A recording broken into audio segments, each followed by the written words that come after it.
Hey everybody, Madison here with Health by Ratio, and in this video, we are going to talk about driving and how to mitigate back soreness and chronic sciatic nerve pain, which I can relate to personally, and I think that this is good timing because this was always really prevalent for me whenever I would drive in the car longer than like 20, 30 minutes. My back and sciatic nerve would be on fire real quick, and especially around the holidays where we'd be sometimes driving for 2, 3, 4 hours. It was excruciatingly painful. So I want to talk about techniques that we can do before and after driving that go a long way, but also what we can do in the car that makes a difference. It's a little goofy, but they are things that we can do that make a significant difference to this thing. Now, before I get into those a couple of do's and don'ts and techniques to implement, if you don't know who I am and what my team and I at Health by Ratio do, we are a group of licensed physical therapists, orthopedic movement specialists, corrective exercise specialists, as well as functional health coaches that work together with our clients online to create holistic programs that we coach them through that bridge the gap between injury rehabilitation and chronic pain rehabilitation and move them toward their actual functional fitness and health goals. So we want to make sure that they're not just getting some good rehabilitation and treating the symptoms and getting them feeling better on that end, but we want it to bridge the gap and translate to their actual daily and functional lives, whether that's through exercise or through hiking and walking with the dogs, or whether that's an actual sport or athletics or whatever. We want to make sure that their rehabilitation progresses them back to whatever activities that they love to do. So one of the things that we got to do is drive. And obviously, for those of us that have dealt with sciatic nerve and back pain, this is one of our areas of kryptonite. So what can we do around this thing that's going to help us not be dying so much? Well, the first thing is, before we get into that long car ride, is we want to prime the body a little bit. We're about to be sitting in this position for a long period of time, meaning hip flexed. So we should probably do a couple of things to counterbalance that a little bit. If we're able to take a knee on the ground, we're going to do a kneeling hip flexor stretch. And before we get into the car, we're probably going to make this a little bit more dynamic, meaning we're going to take that kneeling position. If this is too intense, you can also like take a knee up on a couch or a bed, something like that, where you can place your knee up there. But otherwise, we're going to take a knee. We're going to squeeze the glute of the back leg, of the down leg here, and then just slowly, while that glute is clenched, we're going to slowly inch forward until we feel just a stretch come across the front of this hip. Then we can bring our arm, the same arm of whatever leg's stretching, we can bring that arm straight up. We can lean a little bit toward that front leg or pivot the shoulders a little bit toward that front leg. That'll increase the stretch a little bit, and then we'll relax out of it. Re-engage, squeeze the glute, come forward till we feel the stretch, bring the arm up, slight pivot, slight rotation, and then come out. Just doing that a handful of times and opening up those hip flexors can be great. Then when we actually, and we're going to do that again once we're at our destination, but then when we're in the car, there's a couple of key things that go a long way in helping the sciatic nerve in particular and the lower back overall. So for the sciatic nerve, one is, as best you can, avoid bucket seats like the plague. So meaning bucket seats are where our butt sinks lower than our knees while we're sitting. So we're in this little kind of bucket the whole time. That really compresses the hip. That creates this aggravation to the nerve like crazy. And when you combine that with turning that foot out to the side if we're driving, it even adds more external rotation that can tighten up the piriformis, that can really piss off the nerve. So there's a variety of reasons why we don't like that bucket seat. So either, if you have the settings on your car seat, raise those hips up a little bit so that you're at least even with the knees, where you're at least flat. If you don't, then bring a towel with you, fold it up a couple of times, and stick that under your butt. So that way you're bolstered and you're more even with the body. That goes a long way. The next thing is our back position. A lot of times we have our back, the back of our seat angled back a little bit, which causes us to round the lower back into the area, and it causes us to round the thoracic spine and move the head forward. So our neck is craned forward, our thoracic is concave more than it should be. That puts more tension on the lower back, and that thing starts to get irritated. So instead, we want to get vertical. It might feel weird if you're not used to doing this, but you might almost feel like you're getting pushed forward. But again, this goes a long way in helping that back feel better. So try it out. Move that seat upright. If you have a lumbar support setting in your car, use it. Get that thing so that it puts your back into neutral. Now, if you have one of those lumbar bolsters, like those actual pillows that you can just sit behind you, be mindful. Some of those are good, but some of them are too big, where they'll also like come all the way up to the thoracic spine. So it causes us to sit like this. And so we're almost flaring our ribs the whole time. I'm over exaggerating this, but that's the general thing. If you feel the pad coming up to your shoulder blades, it's too large. We want this bolster to be right in the small of the lower back. So if it's too large and you don't have the settings to just increase that little bit of arch support with your car, then again, take another towel, roll it up in so it's just a couple inches, like more like a hand towel kind of thing, and put that right into the small of the lower back, and then prop that seat upright so your neck can stay stacked, your shoulders can stay neutral.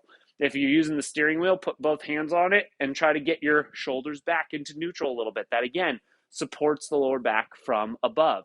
So all these things help us. Now, some other things that we want to be mindful of is leaning to one side or the other. Many of us will do something when we're driving where we have one foot turned out to the side towards the pedal while the other leg's bent up here. It's next to the door. We want to try to get both of those legs and feet even. Now, if you move around a little bit occasionally, that's okay. But like through the majority of the car ride, we want the feet straight. So you're going to have to straighten out that right foot so that it's in line with the gas pedal correctly.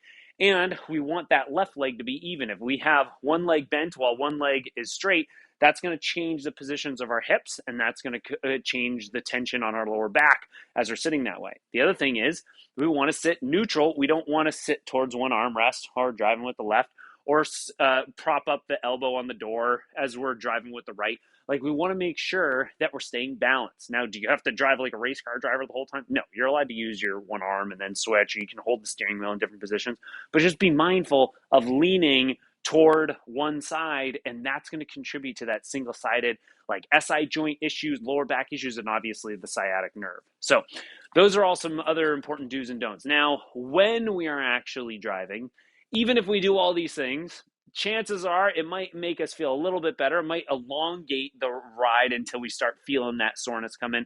But often we're still going to have these issues if this is an area, a problem child for us on a regular basis.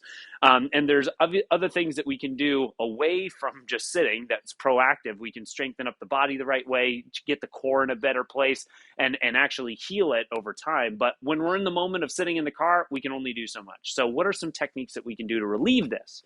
Now, first is you can bring something like a lacrosse ball. This is a peanut, which has two lacrosse balls molded together. Or if you have two lacrosse balls, you can put them in a sock or tape them up together, that kind of thing. A tennis ball or two can work as well. But these guys are handy because while you are driving, or if you're the passenger, even better, while you're driving, you can take this ball and place it right into that piriformis, right into that glute, and release it as you are driving. This is the one time where you'd kind of lean toward that side. Work both sides. Do even the non-pain side. You can also, something like a peanut or a single ball, you can place this right into the small of your back and release that. You can also work your way up and work all the way up to the base of the neck and just kind of push back into the seat and get some nice massage work and just deep diaphragmatic breathing that can calm down some good trigger points while you're driving and kill two birds with one stone. The other thing that we can do is some activations. Now, if you're driving, the activations are going to be limited, but these can go a long way. I just did this the other weekend when we were driving 3 hours. We hit some traffic driving to the desert.